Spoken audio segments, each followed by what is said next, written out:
How to introduce yourself, अपना परिचय कैसे दें। Tell me something about your self.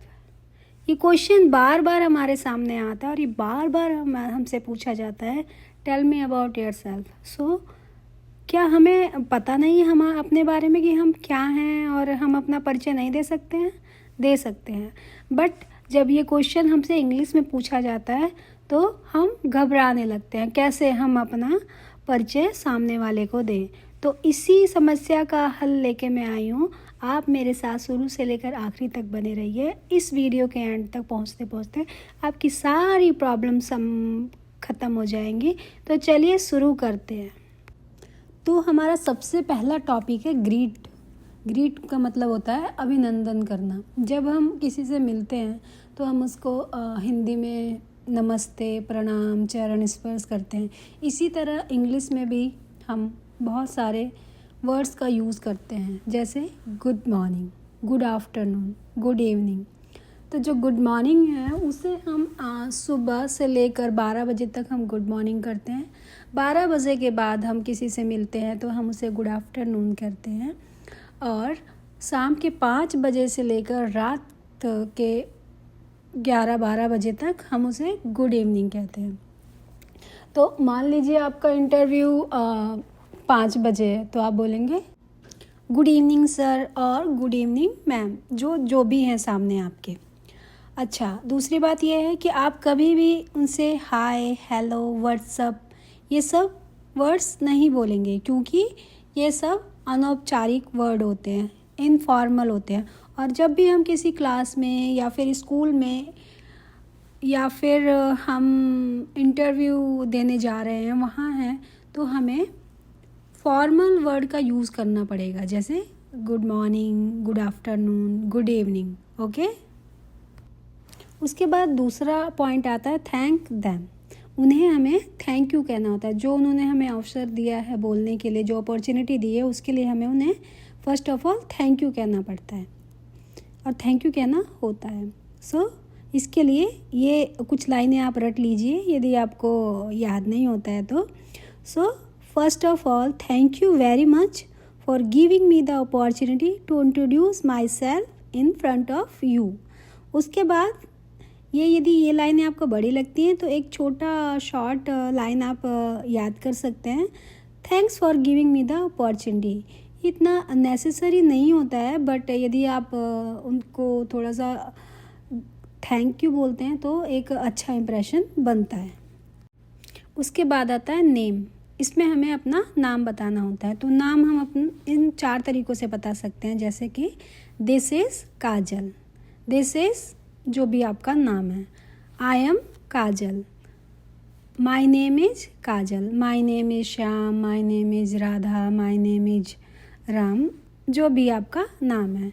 एक जो चौथा तरीका है माई सेल्फ काजल, इसका यूज़ आप नहीं करेंगे, ये बिल्कुल गलत है, क्योंकि माई सेल्फ एक प्रोजेसिव प्रोनाउन है और प्रोजेसिव प्रोनाउन के बाद तुरंत नाउन आना गलत है। तो इस तरह से आप कभी भी my self Kajal, my self अपना नाम नहीं लेंगे। सबसे अच्छा तरीका है माई नेम इज़ काजल। इसके बाद आता है प्लेस। तो प्लेस में हमें स्थान बताना होता है, हम कहाँ से बिलोंग करते हैं। इसके 2 तरीके हैं। पहला तरीका, मान लीजिए आप दिल्ली से हैं तो आप इसके लिए लिख सकते हैं I belong to Delhi, I belong to Rajasthan. दूसरा तरीका है I am from Delhi, I am from Rajasthan. और एक और बात है बताने वाली आपके लिए, जो कि मान लीजिए आप दिल्ली के हैं और आपका जो इंटरव्यू है वो भी दिल्ली में है, तो आप उस समय आप ऐसे नहीं बोलेंगे आई एम फ्रॉम दिल्ली, आप बोलेंगे मैं दिल्ली का ही हूँ। तो इसके लिए आप यूज़ करेंगे I am from Delhi itself. और दूसरा तरीका I belong to Delhi itself. इस तरह से आप कहेंगे मैं दिल्ली का ही हूँ। फैमिली, परिवार। परिवार बताने के लिए आप इन 2 लाइनों को रट सकते हैं, जैसे कि in my family apart from my parents I have an elder sister and younger sister. मान लीजिए आपके पास 2 बड़े भाई हैं, तो आप इस तरह से यूज़ कर सकते हैं जैसे कि आई हैव 2 एल्डर ब्रदर्स, वो प्लूरल हो जाएगा तो हम वहाँ पे ब्रदर्स यूज़ करेंगे। आई हैव 2 यंगर सिस्टर्स। उसके बाद नेक्स्ट आता है हमारा क्वालिफ़िकेशन। मान लीजिए आप क्लास 8 में हैं, तो आप बोलेंगे I M in class 8। 8th नहीं बोलेंगे आप, ये ग्रामेटिकल सही नहीं है। दूसरा तरीका है I M in 6th standard, इस तरीके से आप कह सकते हैं। तीसरा तरीका है हमारा आई एम अ ग्रेजुएट या I am a post graduate. आपने पोस्ट ग्रेजुएट कर ली है तो आप बोलेंगे I am a post graduate. मान लीजिए आप बीटेक कर रहे हैं तो आप बोलेंगे I am BTech in computer science, I am BTech in civil engineering. और अब मान लीजिए आप पीएचडी कर रहे हैं तो आप बोलेंगे I M PhD in Hindi, I am PhD in physics, I am PhD in English. एक और तरीका है, मान लीजिए आपने 12th करी है और आप अभी जस्ट ग्रेजुएशन कर रहे हैं तो आप बोलेंगे आई एम परसुइंग ग्रेजुएशन।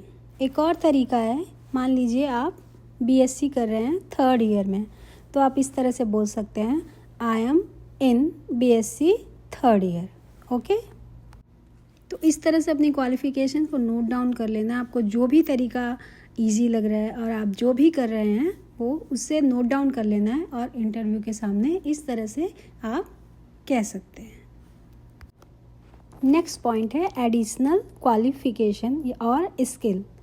इसका मतलब होता है जो आपने पढ़ाई के अलावा एक्स्ट्रा एक्टिविटीज़ की हैं, जैसे आपने डिप्लोमा किया हुआ है, आपने कुछ टेक्निकल कोर्सेज किए हुए हैं, तो इसके लिए हम यूज़ करते हैं। मान लीजिए आपने कंप्यूटर कोर्स किया हुआ है तो आप बोलेंगे I have done 6 month basic computer course from institute. इसमें आप इंस्टीट्यूट का नाम डालेंगे। उसके बाद आएगा इन ईयर, किस ईयर में आपने किया है। आप चाहें तो I have done 6 month basic computer course इतना भी कह के बात को ख़त्म कर सकते हैं। दूसरा तरीका है I have done 6 month course और डिप्लोमा ऑन, कोर्स का नाम बता देंगे आप। फ्रॉम कौन से इंस्टीट्यूट से किया है आपने, इन ईयर, ईयर में आपने कौन से साल में किया है, 2020 में किया है, 2024 में किया है। इस तरह से आप अपना एडिशनल क्वालिफ़िकेशन बता सकते हैं। नेक्स्ट पॉइंट है हमारा एक्सपीरियंस। इसमें हमें हमारा एक्सपीरियंस बताना होता है। अब मान लीजिए आपने अभी जस्ट किया हुआ है, आप ग्रेजुएट हुए हैं और आप किसी इंटरव्यू के लिए में जाते हैं तो आप उस समय तो आपके पास कोई एक्सपीरियंस नहीं है और आप हैं फ्रेशर। आप बोलेंगे I am a fresher, I am a fresher. दूसरा ऑप्शन है, मान लीजिए आपके पास 2 years का एक्सपीरियंस है तो आप उसे इस तरह से बोलेंगे I have 2 years experience in work का नाम बताएंगे। जैसे कि मान लीजिए आप टीचर हैं या आप एक डॉक्टर हैं तो आप बोलेंगे I have 2 years experience in teaching. Okay, दूसरा I have 2 years experience in sales, in marketing. इस तरह से आप बता सकते हैं। तीसरा तरीका है, मान लीजिए आप किसी कंपनी में जॉब करते हैं, जैसे HCL में करते हैं या फिर विप्रो में करते हैं, तो आप इस तरह से बताएंगे आई have 2 years experience working with, और वर्किंग इन भी आप यूज़ कर सकते हैं, जो भी आपको यूज़ करना है। तो I have 2 years experience working in, company का नाम बताएंगे, in HCL as a manager, as an engineer. Next point है हमारा हॉबी। इसमें हमें क्या पसंद है, हमारी क्या रुचि है, ये बताना होता है।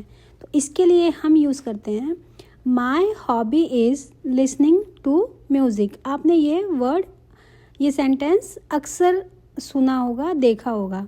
तो गाइस एक बात मैं आपको बताना चाहूँगी, सो लिसनिंग एक ऐसी वर्ब है जिसके साथ टू लगता है, ये टू प्रोपोजिशन आप यूज़ करेंगे.